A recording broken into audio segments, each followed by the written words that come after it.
Hello, and welcome to this special edition of this Engineer Your Success, Leadership, and Life Harmony Like a Mother show. I'm Kenya Romanovska, your host here. And if you're tuning in to the video version, you'll be seeing some pictures popping up here. If you're listening to the podcast recording, I'll try to be as descriptive as possible. At the time of recording this, there's war in Europe, war in Ukraine, and it has taken me out of my neutral stance. I usually in my work, I used to be a journalist and I talked about politics and did research internationally and locally every day. But now in my current profession, I've taken those skills and my role is to help individuals find their truth and trace back their histories and their facts so they can build a better future. And in the last few weeks, I've been leafing through some albums, photo albums, family albums. And what you're seeing here on screen is a picture of my dad and me in Croatia. I lost my dad just over a year ago. And here he's there with me in the beautiful town. I think it's called Lovran. So I'm here in his arms. He's smiling at me. My dad was such an involved father. He in Poland was a cultural journalist and reported on literature and books. And he spoke 9 languages. And he always read to me so often at night. He would read mythology. He would talk to me about history. He drove me to my piano lessons. And so what we see on this picture is, I can see his love and dedication to me, right? And as I look at this picture, over 30 years ago, probably about 35 years ago, I can't help but think of all the legacy of my parents' choices.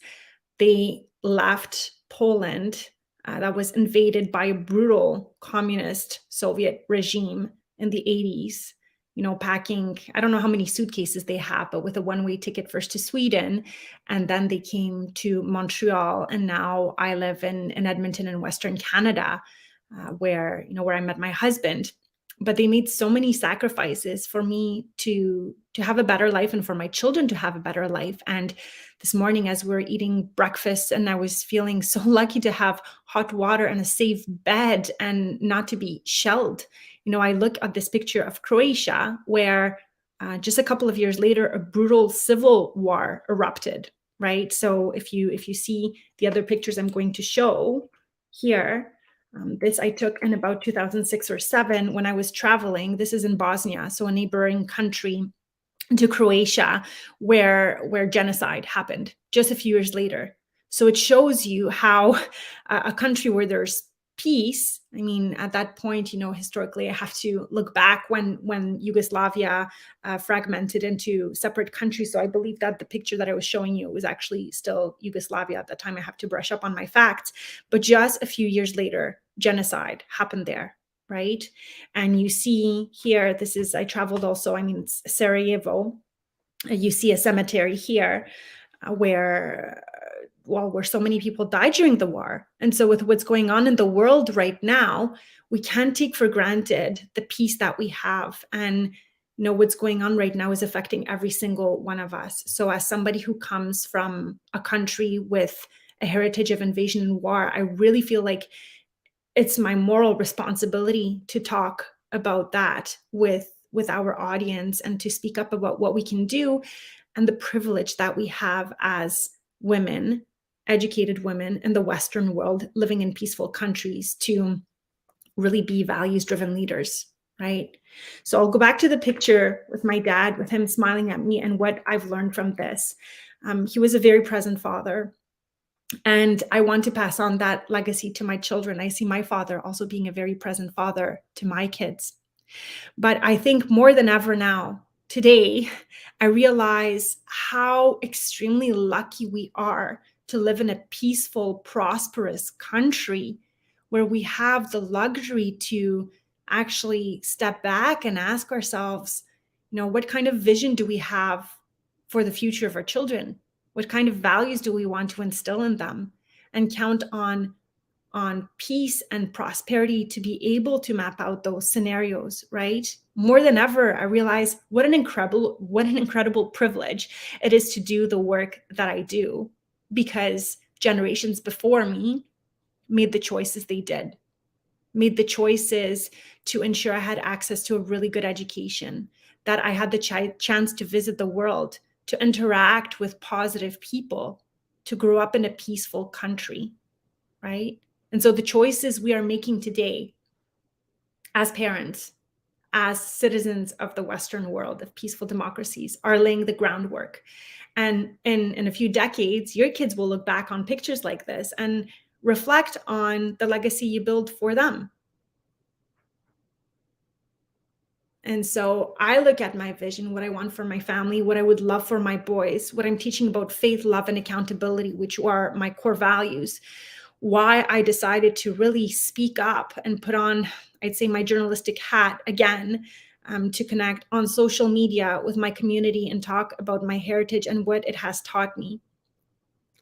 In Poland, the truth was censored for a long time. As a journalist, my dad had the luck to report about cultural industries where censorship wasn't as prevalent, but that wasn't the case for many people reported about the facts. Even today, still, we are struggling to really bring real history to light, right? So I learned from my dad as a journalist the importance of learning languages, the importance of traveling, the importance of understanding our history, the importance of reading. I love reading, and my kids already really like books and reading.